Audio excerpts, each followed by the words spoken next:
looks, hey, we're already going to TI4, we'll deal with that pre-qualifier tournament when it arrives. For now, if we can beat LGD, we play our cards, we play our comfortable cards, we try and play the perfect style that we want to play, and see if it works LGD. If it does, and they win this best of 5, they save themselves a lot of trouble, and they go directly into the main competition. So they're the ones with nothing to lose. LGD are the ones with something to lose here. When you say it like that, I could see that CIS is going to be playing a lot more aggressive than they have been, especially against DT. Perhaps it's also a matchup. Maybe against DT they want to take it late, whereas LGD is a lot more versatile. We saw them going for like 25-minute game-ending pushes featuring Invoker, Pugna, as well as the Dragonite. So I like the fact they draft Invoker early because it doesn't limit their playstyle. If you want to play aggressive and early, he gives you that. If you want to kind of take it to the late game, he's an excellent Hex carrier, gives you a lot of team fight control. But right now it's actually CIS that's going to be taking control of the early game. This reminds me of TI3 final drafts. Lifestealers, Nature's Prophet. The only thing that looks a little bit odd is Sand but obviously we've seen what Sand have done lately. This is what CIS did during the group stage. Like it's the ability to take Lifestealer anywhere, and for LGD not to be able to predict where he's actually bombing from. So Nature's Prophet can TP with the Lifestealer infested, SK can blink, Burrow Strike, Epicenter with the Lifestealer inside as well. What I like about like everything like CIS, okay, we've got the ability to move and gank around the entire map. But LGD's lanes are just so damn good. Like you're getting a Rubik now, that's not even what I'm thinking about. I'm thinking like LGD, when they've been playing the Invoker as an offlane hero, when you add Living Armor to this guy with high levels up in Quas, you could just be finding an Invoker offlane, and that's where LGD, they're playing almost, I don't want to say they're playing like EG, where like you run this heavy 3-core strat, but they're capable of doing so with the way they've been drafting their lanes. Alright, we're going to see Wind Ranger being picked up here. Could be that secondary support. The Chinese teams in history favors Wind Ranger support quite a bit because he's a range hero as a support that could harass quite well, could run away from trouble if need be. But obviously, solo mid Wind Ranger is a thing as well. We might even see Nature's probably going mid and allowing Wind Ranger on that kind of traditional off lane. Who knows for CIS? 10 seconds remaining. Well, we will find out in a moment though. Just a reminder, everyone who is tuning in, if you're not watching this stream right here, you can be watching the Social Hub as well. Of course, stay on this live stream. Why do you want to watch the Social Hub when you got us giving you real commentary? As opposed to the fake commentary. Yeah, everyone's sitting up there going, let's answer some questions. So, Shiva, why do you like Admiral Bulldog? Those are hard-hitting questions. That was 5 minutes of our morning, man. Someone asked the question, who are your 3 most favorite players? And Shiva's just like, I like all off-lane players. It's like, ooh. But not Admiral Bulldog. Well, it's all off-lane players. He's an off-lane player. But he didn't name Admiral Bulldog. He named EGM from the same team. Yep. But not Admiral Bulldog. Yep. There you go. I just want to know who was the first girl that EGM stole away from Admiral Bulldog. 10 seconds remaining. After his tweet today. But the scandal, we leave that on the sidelines. LG, they've got the Doombringer now. So, Lifestealer, there's going to be no feasting during the team fights. Wind Ranger as well, I'm also insanely concerned about her because her escape mechanism, countered by telekinesis drag back. And then you got like pre-with a follow-up Leaf Seed. She's going to have a real hard time if they want to put that Wind Ranger towards an off-lane or any kind of core role. She's just going to get locked down. I think when Lifestealer was very successful back in 2-3 patches ago, what he was really strong at is to stick on a target, kill him quick, and move on next. And I think against this particular LG lineup, that's going to be difficult because obviously Treant Protector is going to slow your killing potential by using things like Living Armor, Overgrowth on top of that. And then you have Doom and Invoker, 2 cores that are going to be very, very difficult to kill.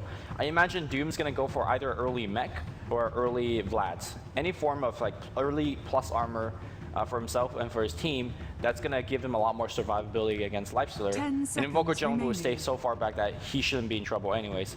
I feel like this Wind Ranger really has to do a lot in terms of keeping people locked down because with things like Scourger, Invoker with his movement speed, I feel like they could just dance around this Invoker, or sorry, dance around this Lifestealer.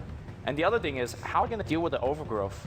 Normally you say, yeah, I could rage out of the Overgrowth, but if you see how Lifestealer play, he open wounds, he walks up to you, press rage, and attacks. Easy Overgrowth for Treant Protector. So, and we're going to see OD as the last pickup. So, Wind Ranger is going to be that support. OD should dominate against Doom or Invoker on the laning stage, which is good. But again, where's the damage really coming from? How are they actually going to kill Invoker, Doom, and the last core for LGD game? I'm not sure, man. And I still want to see LGD picking up a different core for the mid to go up against the OD. push 10 that Invoker seconds towards the remaining. off lane, leave the Doombringer on the safe lane. Or Doom could go off lane and Invoker safe. 5 That's seconds definitely remaining. the option as well. Either way, because CIS don't really have enough early pressure, because that is Reserve obviously a time. support Wind Ranger. Latching those very early shackles. Actually, who was it? Someone on the couch yesterday was talking about this, about like why Wind Ranger's not being picked up much anymore. And was it you or was it, it might have been Wager or Draskell? It wasn't me. It wasn't you? Yeah. Well, the main thing that was brought up was the fact that Wind Ranger's not played as much anymore because the way the shackle was reworked, you spend most of your time just trying to reposition during a team fight Sure. to get a good shackle off. So unless you got Blink as well as Force Staff, you lose time at the early points of the team fight just trying to reposition yourself. I mean, 10 I also seconds think a remaining. big part of it is how, as we so going back to the Wind Rangers, or not playing her like how people play Mirana. Just for a moment, think about how she compares to Mirana. Mirana has the arrow, right? Yep. A lot of times Mirana miss that arrow in a fight. That's okay. She's not a hero that, in the sense that if she doesn't hit the arrow, she becomes useless. Right? Waga says, if you don't hit the shackle shot, Winrunner becomes useless. I think that's kind of what he said. If you hit a two-man shackle, that's excellent. If you hit a one-man shackle, that's like okay. If you miss your shackle, that's a useless hero. That's what Waga said. And I don't think I agree with that sentiment. If Mirana missed her arrow, she's so DPS. But if you think about how people are playing 10 Wind Ranger, seconds they build remaining. things like Force Staff or Yeah. Mech. Whereas 5 you never really seconds see Force Staff or remaining. Mech on what do you call it, Mirana. And I just feel that Wind Runner has the same DPS potential with things like Scepter, Milnir, and even a Hex. I just don't think that people and teams are building her that way. So you never Prepare really for see her battle. carrying the same way that Mirana does. So perhaps it's an unfair comparison. Obviously, it's all very trend-based, so we might not ever see that kind of carry build.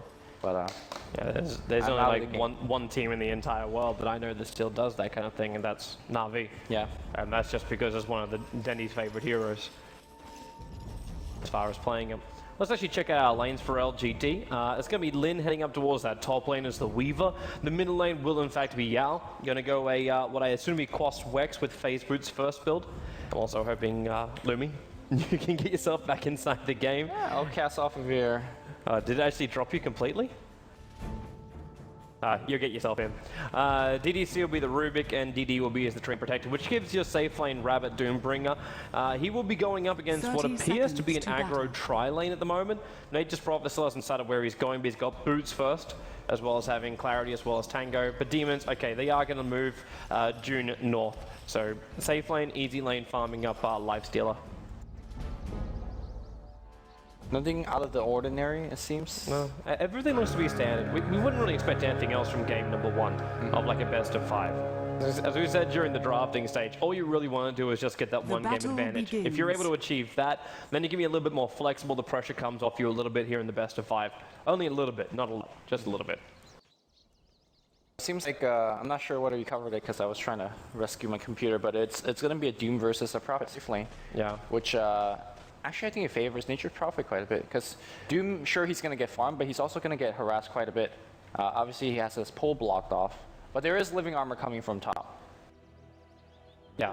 It's just if you can find himself a creep, because right now with this treant sitting here, he's only get one camp to spawn up. And That's it's a good actually going to be a one wing. So That's a really good one. So he gets his armor and he gets his DD rune. That's nice for him. A little bit of harassment to Lin on the top lane. They know they can't kill him off, but hello.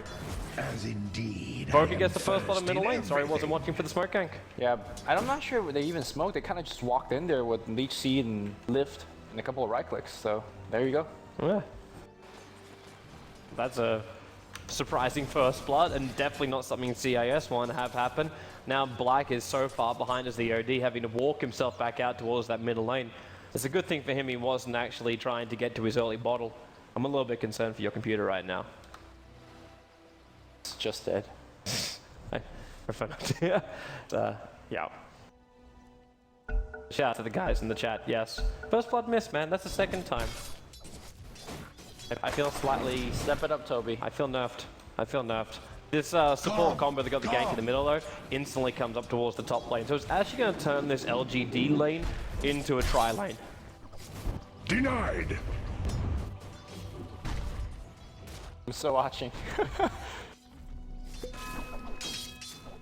Doesn't help that I'm not listening to any words you're saying because I'm just like Because you're too worried about your computer. yeah, it's fine. All right, I'm back in the game. Should be guys. Sorry for the technical difficulties. Looks like we didn't miss much apart from the first blood, but I really like the fact that LGD is actually going for the offensive trialing because first of all, Weaver versus Lifestealer, that's a great lane matchup. Weaver is going to be absolutely fine against a Lifestealer because you can always run away. Open wound doesn't do anything to you, and you can see that. They're going to pick him up and drag him back. With the lead seed as well, he has triggered off the rage. I think they could chase this, and in fact they will. Here comes, oh, the burrow strike should be there. They have a shackle shot to follow through. No, only a power shot just here. Lin not drawing the tower aggro, and that was good for him. Would have definitely been the death of him if he did draw the tower aggro. Demons dropping very low here. One more Fable would definitely be the death of him, but obviously cooldown and mana is a thing. Good trade though, I think it favors BD quite a bit because they're burning through the consumables right now of all of CIS. And I can't believe actually WinRage didn't get the shackle at level 1, because that would have been really big underneath the tower to latch him to a tree line there. Well, you just don't expect a Weaver to make that kind of dive under the tower, right? So it doesn't make sense for her to actually not skill it up, because the level 1 shackle shot is actually pretty lackluster, even if you do hit it. But yeah. But you still not wait until like what you would want to pick up, or is it just like well, who cares? Like power shot range damage at the very start is what I want. Anyway. I think generally in most cases you do want the power shot. It's just like in the trailing versus trailing, you want the nuke, not in. Like for example, like Lion, for example, in a trailing versus trailing, you want the impale for the possibility of damage and stun versus the hex. Inflame's gonna be a lot more careful on this bottom lane right now. Also Rabbit, there we go, Devour. Inflame was just basically staying in very Rabbit here while he's walking around inside a Scorched Earth, so he's taking a lot of just harassment damage, not just from the Scorched Earth, but also from the right clicks of that Doombringer, and he just doesn't care on this bottom lane. Like he's walking around now with 700 gold, but I can see what Inflame's trying to do. He's trying to make sure he stays in close enough to keep these last hits coming in and get the Faith Roots up and running. Yeah. Once he has that, then maybe he can push Doom out of the lane. But Doom does something which I wasn't thinking he would do straight from the start. I thought would go for like the start of the neck on the safe lane. He's actually going to run a bottle Doombringer on this bottom lane. That's actually quite. He might actually go for some preference to level death, which is something that we don't see too often. At the same time though, just maxing out Scourge is so good, and well, he is one of the more mana-intensive heroes. It might not seem like it, but especially if you're casting your spells from your neutral creep, it takes a ton of mana. And it will help him rune control, because obviously Invoker on the mid lane is not going to be grabbing too much rune, so he could check, and if it 50% of the time he's going to refill his bottle. Life just got a lot harder up on the top lane, because the Doombringer check for the Rebels, the DD up on top, so DDC is now moving up. This top lane is a Rubik, and this is a Rubik with level 2 Fate Bolt, with the support of a tree as well as the hidden power of Lin. So if June does get even slightly caught out here, like this for example, picked up, thrown back, even if he rages, the DPS almost is enough. There's a bug on the back of him, but they're not diving in any deeper. So 66 life points and his life steal is able to walk back, but he's got to go all the way back to base now. There's no other choice for him. And DD, he wants to dive behind now. We're coming in. The DD is still up. It will actually now wear off though, as Demons hides inside of his own Sandstorm. And that's probably the only major fault of this lineup of LGD on the top lane. They don't have a straight up stun to get him out. They've got the telekinesis pick up into AoE stun, which can drag him out, but it's very obvious when it's coming. On the bottom lane here, we do see Inflame actually going for the kill on Xiao2G, but he does have the bottle coming back in. He should be fine. The Wrath will hit, but he has a bottle. He's also got the Frost Armor creep. Yeah, he's going to be absolutely fine. The thing that scares me on is how we're doing on the mid lane here, because Black on a OD should dominate Yao, and in fact he is doing that. But let's not forget about that first Black gank. So he's not doing as well as he could be. Yao would actually hold up more control over on Black. He does 10 deny. Like that's actually impressive to keep up with deny against an OD like that. They're coming in. Black's too far up. He can't imprison himself out this one. He's going to try and run out, but the Cold Stone picks him up. Then the lead seed follow up. So even if he tries to run away, it's already too slow. And Rubik just secures the last hit in with the Fade Bolt. So LGD are now 2 for 0 with Black being both the casualties on CIS's side.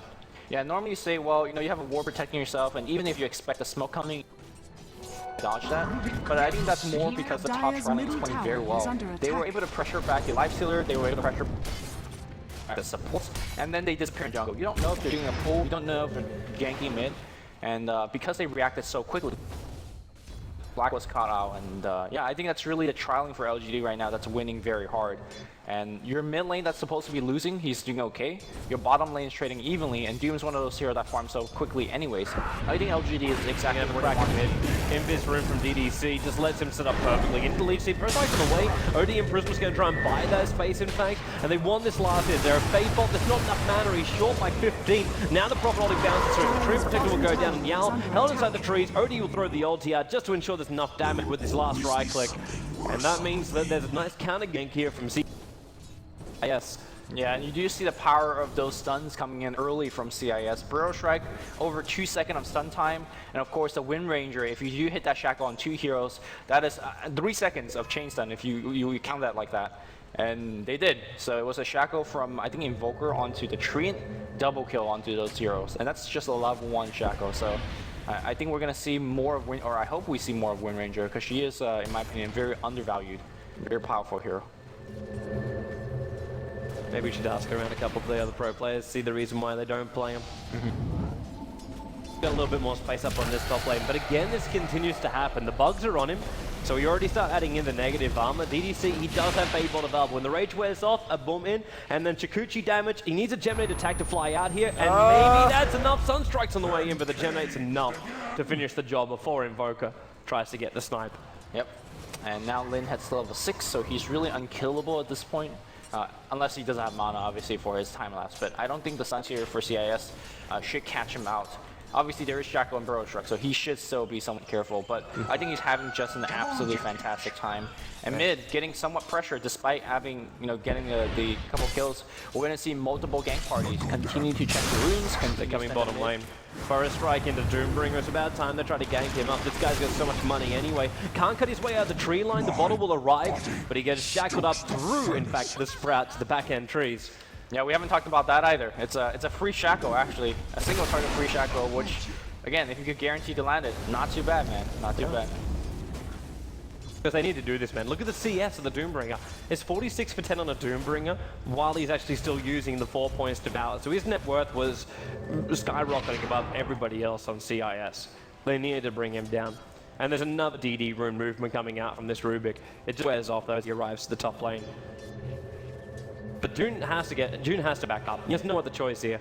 Well, I think now that he's almost hitting level 6, he should be fine. But yeah, Doom is now coming in, but he is being scouted by up to so very well placed. So now he'll just walk it off. Yeah, but if they get the Doom on him, he's good. If the Doom did not come, they probably would not have had enough damage to get him. But if he's going to back up like this, the tower would just be lost. Because they put the Tree Protector into the land bottom, so they're still finding the experience in the farm from down there, and Natus Prophet can't really easily win a lane up against a Tree Protector, even if he does have the lowest net worth in everywhere. I love too, like, they put the living armor on the melee creep that's currently taking the tower, just so they can bring down the tower, and there it is. So Weaver takes the last tip, some extra gold coming into Lin, who looks like he's actually bypassing the Lincoln Sphere and going straight into what looks to be like one Diasha. Huh. Maybe just a power treads to start with. And then go back to Lincoln Sphere, yeah, we're gonna say power treads. But he got to get banned of Elven Skin for better harass, I suppose. Okay. Since Gemini attack does double your damage, essentially. And he wasn't, too worried about survivability in that lane. But if you look at how CIS operate, it's actually fairly greedy. I mean, OD doesn't really do much. Lifeslayer obviously could do some mid-game stuff, but that predicates on you having a good start. And if you look at June, he just picked up his phase boots. We're 10 minutes into the game. So I also think that CIS has a very poor lineup of coming back. Obviously, there is 2 Anima Spire. You see one on Nature's Prophet, you see 1 on OD. That's great.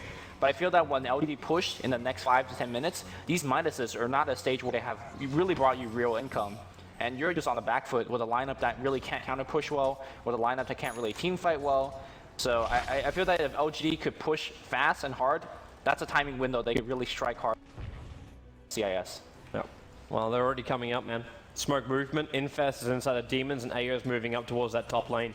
So DDC's around the corner. There's an Observer Ward around here, and Demons, he's not fast enough. With a jack shot, he will get enough to actually get in range. So Infest pop down. DDC, a lot of protection coming up and living up. He'll still go down, but it bought time for a telekinesis hit. But they just proper TP'd and took the kill, and Lin just runs himself away to safety. That was a 4-man kill on a Rubik. Like, okay, I think LGD is fine with that. Invoker just managed to pick up the win range, a Sunstrike up on the top lane. All right, nicely done. The Weaver threw out I think the Storm as well as Sakuchi and a couple more right clicks. And Wind Ranger actually took quite a bit of damage from that.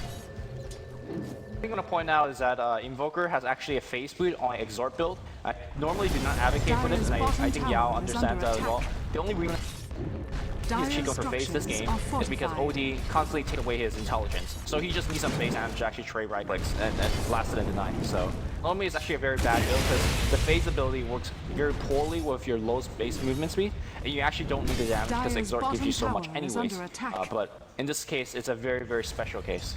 Yep. Dire's Bottom tower now being brought down by the Dream Protector. This guy's got a lot of experience now with that space they gave him on the bottom lane. Not to mention his farm. And with a haste stream being triggered by Doombringer, he's now going to fully bottle up and then also find the Invisor in the bottom lane. And Lin, I don't know how CIS is still meant to kill this Weaver off. Even when we get ourselves into the later portion of the game, what is their lockdown control over this Weaver? They need either a Hex coming out from OD or just really good Shackles and a Blink Burrow Strike. I mean, there is still answers from CIS. The big problem is, as soon as they're farming for this answer, LGD is just not letting them. Black's dead. Yeah, Black is actually dead. Like, well, okay. if he let the Terran Tower die, I think LGD would take that one as well. With DD as well as DDC hanging in the tree lines, if Black basically walks past here, he is dead. Yeah. Dire's middle tower. The thing is, again, CIS's lineup is so greedy. They need to win essentially every single lane, and unfortunately, they just haven't been able to do that. And obviously, Lin, he's just gonna sit up here and keep on pressuring. I like the fact he's upgraded to a Ring of Aquila. I think he just had it for a while already, right? They found him flamed. The Doom goes over on him into the leak seed and the Sprout. Well, actually, it's gonna be the overgrowth being used up there. And then June, well, he just infests and hides inside of the SK. But this means the Demon kind of has to turn back into this, or else they're gonna lose the tier 2 tower as well. Yeah, I actually thought that they weren't gonna push until like Rabbit's gonna pick up his Vlad's or the mech, but their lineup is just so much better at this stage of the game. You can see that Rabbit has gone a Midas himself. Oh, Midas give you attack speed, right? Push some tier 2s quicker. It's just capitalizing on their money. They're earning real money in this game. We're 14 minutes in, and already their advantage is stretching up about 7,000 gold. The experience, though, isn't really showing the same kind of thing. Obviously, there's a lot of towers going down in favor of LGD when they've lost also nothing. But you're getting these massive key items up. You got a 7k net worth Doombringer on the field. And he has 2.7k golds not being spent just yet. I wonder if this is going to be your Shivas, your Blink Dagger coming out, or obviously going back to that mech that I've suggested. But finally, we see a real initiation item coming from Sand King, though he has skilled his hero in a very interesting way. Just level 3 Burrow Strike. Wanted that 3rd point Sandstorm to farm a little bit quicker.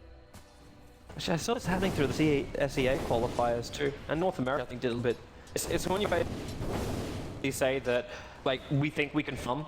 Like, and Dreamtime did that for them. Like, it was actually kind of how much they let them do so. Where both teams almost had this ceasefire agreement in the first 20 minutes. So when you do something like that, level 3 Sandstorm actually really helps you to get through the jungle a lot faster. So you just try and power level that way. But his jungle is under absolute siege. There were wards down by LGD, so there was little to no places he could move and stack and free farm. So yeah, I'm not sure about it in this game. I can understand why he does it in other games, but in this game, it's really, really rough. You should just have 4 points Pyro. I mean, honestly, once he gets the Blink Dagger, the 3rd to 4th point... Oh wait, what was this? Epicenter? Actually, they get him. Maybe not. Living armor and time lapse will protect him through. That's the thing, though. Like, you need to hit that shackle, or he's not dying. Yeah. So, no, he's just. And now because of it, Infest is down, Epicenter is down. That means tier 2 is dead. Like, if Weaver wants to join the fight, he can. He doesn't even have to, because the rest of them push super quickly. There's a Necro 1 coming in, and Black Radiant's bottom tower. Again, this is hero that will be really good if you get a farm on him, but LGD just not letting them have Dire's middle tower is under attack. Because keeping him distracted too, June, if he wanted to TP in towards this middle lane of fight, he would have come in at half life. And Rubik also just managed to steal Sandy's Eclipse. That's a mistake on Black's part. I mean, sure, if you see nobody in lane, you just actually disrupt yourself, or banish yourself. You should never let Rubik take your ultimate. Now, he's not at a stage where he could actually do a ton of damage, because his int is not comparatively that high. But actually, from Rubik, that just means AoE mana burn, which is actually not too bad. I'll take that. Well, up against a line like CIS's, if drums weren't there on June, I'd say he's got a lot more troubles.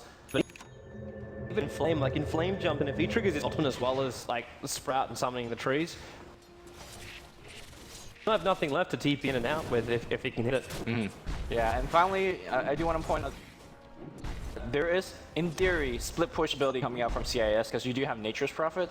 The problem with that is that Nature's Prophet push by chip damage, and you have a Treant Protector that is very well leveled, max living armor at this point. Yeah. Your chip damage does not mean jack squat because the next time the the Prophet sees his bottom tier 1 tower, it's going to be back full HP. The only way Prophet could do it is if he gets his level 3 Necrobooks, and then like it Just easily force down the tower in one go. Yeah, but when you do that comes up with the Nature's Prophet, and you start summoning your books to try and bring down towers, then you know you're not going to have them during the fight. So LG like, Necro books it down, I'll just run themselves in. Yeah, the cooldown nerf is really real. You are very, very sad when you use the Necro books to push tower and not have it for the fight. BKP's up for Rabbit, very interesting choice. But if you think about it, really where's the damage coming from once you're magically immune? You take out Epicenter, you take out Dire's structures are you fortified. take out, well, everything, really. Yeah, I mean, watch the direct like waves is doing it on the back line, it's gonna be like and bringing the vehicle up the life zone. He gets sprouted though before he as well as overgrow. Here comes the June on June, and June is just straight up dead. They should 1 for 2 because Prophet ultimate. Did they trade for me? Get a single kill. Nope. It was Doom kill Prophet, Invoker kill Prophet. That was then Doom killed Lifesteal. They're the last 3 recorded kills. Oh, it was one of those like you're watching back. Get him with a jump. I was watching the front lines of it. I was like, oh, this Epicenter from Demons. How much work is that really going to do? They can actually get one trade. It's going to be on DD. So Sentry Wall a little bit. Burrow striking the OD imprisonment to help it all up. That's a nothing to LGD right now. They still end up winning that fight with 2 kills against Dire's 2 kills. bottom tower has been denied. Lin hasn't left top lane. No. In fact, his Lincoln Sphere is coming in on the courier at the moment. He's just not dying anymore this game. Yep. I do want to say that earlier in this game, he was Sakuching forward to drop a very deep ward on the top. Normally, when you gank a Weaver in this position, like, you know, you just send your whole party and hopefully you have enough chains to kill him dead, but this ward will just give him the sight that he needs to survive. It actually just got pinged out. They don't see it though. The sentry is not in range. The ping came from June though, because that was a pink ping, unless that was... Maybe they're just pinging that Doom is top or something like that. Yeah, maybe. Bottom lane, there's initiation of EDC, and then Tree, well, they'll throw the overgrowth. Invoker hits perfectly with a Sunstrike and Inflame, and Doombringer, he comes in with a Scorcher. Locked inside the tree line from the Sprout, which isn't the best position for him, because he wants to chase down someone else, especially with Wind Ranger TPing out. Level Death was off cooldown, but unable to reach her in time. Even though that was a really bad trade, you traded Prophet for a support Rubik, I think CIS is happy to trade in any form they could get. As long as they're not just giving 2-0 kills like they did previously, they're okay. Lin can have a crack at June. Yeah, I just think that LG at this point could just high ground. With things like Necro 3 available, with Doom picking up his, I imagine, a secondary item. He's got another 3k, yeah. So he could pick up, I don't know, a Vlad's or a mech, or obviously the mech is already finished on DD, so never mind that. Just maybe go for a Vlad's and go for the finishing push. I don't think CIS could defend. I don't think they can either, man. The only other thing they could think about is Roshan, which is actually exactly where they're headed. They've got Necrobooks as well as Forward Spirits, and the Invoker just goes in.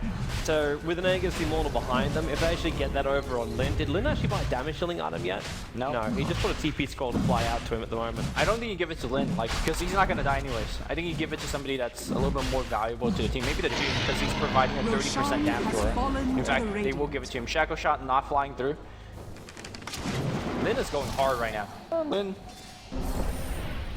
They're looking for any kind of opening. He does find it, but Lin is still at a point where with 20 minutes in, he doesn't have a damage healing item. I'm not saying it's a bad thing, because only 20 minutes in for a Weaver, who was technically running an off-lane role. If he had DPS, then he'll be soloing up so many people. Now, Demons are going to attempt a defense here. He's got the Epicenter available, the Prophet ulti has already been used, and the Mecha just got triggered by LGD. So Demons wants to try this, he cannot get spotted. He must stay inside the fog of war here. Oh, cares on the first strike. No Epicenter to try to do. They're going to go for DDC on tackle. Kill him! They're going to get the kill. Where's the mech coming from Treant? It was used. It was used when they pushed high. full. And BKB is down for Rabbit, so here comes the epicenter if they want to do so. Demon comes again, but he's going to get brought down so very quickly. Doom going on the front line, but it's actually over. Black has ulti. Yeah, Black is dealing out a ton of damage. Great deny coming out from CIS. They are on the losing end, but they're making the plays. I'm just not sure what the play could actually outdo the 10k, 12k goal advantage that LGD has. It looks like it will not. It can't. It can't. OD was sitting there most of the time just being doomed up, so he was unable to do anything at the start of the fight. There was no big intel advantage coming his way. Keep hearing Sunstrikes going around. That one was looking for the win ranger. But LGD got what they came from. It definitely wasn't clean, and I'm surprised that CIS didn't commit fully, like at the very, very start then with the epicenter to try and cause some kind of chaos for LGD. Right. But it's like they just wanted a quick pick off, all back, and then just try and find another one. But the second SK came back out again, he got killed so quickly. That was like, what, 3 hits? I'm surprised that on the second initiation, the epicenter didn't come out then, because you already forced out the mech. The BKB was down on you. That sounded like the best opportunity to go. I understand not going in first, because those 2 items I just mentioned will just essentially nullify anything you were going to do in that team fight. So I felt like CIS, though, still really outplayed LGD in that particular engagement. And let's see if they could keep making the plays. I think it's going to be harder, man. Like, Rabbit just picked himself up a Shiva's card. Like, how are you really supposed to start battling up against this LGD lineup? Like, no matter how many outplays you go for, you're still going to get caught out. Now, Lin, he just used his time lapse. Dust will pop from Inflame, but he doesn't get the Sprout off. Inflame keep canceling his Sprout animation. Maybe he was getting caught or something. But keep it turned around. Yeah. Because you're still going to face the direction you Sprout. Well, the problem also is if you click on the Reaver to cast your Sprout, the Lincoln will just block it. So essentially you have to click on the ground. And trying to predict that against a max movement speed Weaver is very, very difficult. Yeah. So I don't fault him too much for missing that one. A lot of movement coming to bottom lane. So 4 heroes, well basically 5 heroes, sorry, grouping up. And CIS, they're attempting the trade-off here. Now Blackie does have a TP scroll to come back here. Inflame obviously can TP himself, but they don't have any kind of profit ulti. Demon's is trying to hide inside tree line, but the Necro unit's going in there to chase him. He has to actually use under attack to get himself away from the Necro unit. So that thing Glyph's gonna get forced out. They are gonna get the Necro book kill, that's nice.